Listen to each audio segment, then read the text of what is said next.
জনগণের মন থেকে সরে গেছে আওয়ামী লীগ, বললেন মির্জা ফখরুল। চলুন বিস্তারিত দেখে নেওয়া যাক। গত ৩০ ডিসেম্বর একাদশ জাতীয় সংসদ নির্বাচনে বিএনপি নয়, আওয়ামী লীগের নৈতিক পরাজয় হয়েছে বলে মন্তব্য করেছেন বিএনপির মহাসচিব মির্জা ফখরুল ইসলাম আলমগীর।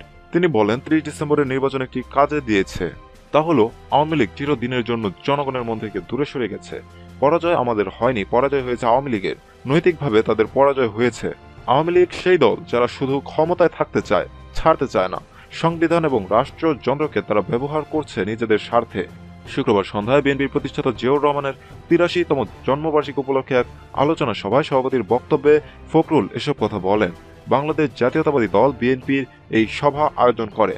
মির্জা ফখরুল বলেন, পরাজয় মনে করলেই পরাজয়, আমাদের ঘুরে দাঁড়াতে হবে। সমগ্র বাংলাদেশের মানুষকে একত্রিত হয়ে খালেদা জিয়াকে মুক্ত করতে হবে, আমাদের ভাইদের মুক্ত করতে হবে, গণতন্ত্রকে মুক্ত করতে হবে।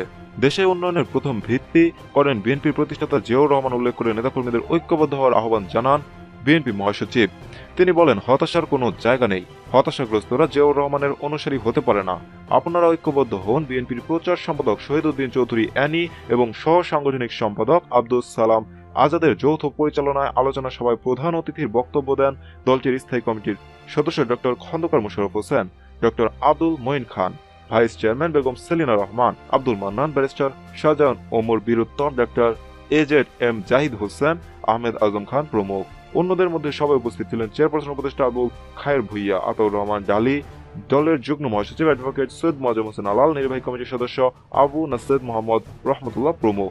সূত্র jagonews24.com। আর হ্যাঁ ভিউয়ার্স, এই ভিডিও সম্পর্কে আপনার মূল্যবান মতামতটি ভিডিওটির কমেন্ট বক্সে লিখে জানান। ভিডিওটি ভালো লাগলে অবশ্যই লাইক, কমেন্ট এবং শেয়ার করুন। আমাদের চ্যানেলটি এখনো সাবস্ক্রাইব করে না থাকলে এখনই সাবস্ক্রাইব করে নিন। আমাদের সাথে থাকার জন্য এবং ভিডিওটি দেখার জন্য আপনাকে অসংখ্য ধন্যবাদ।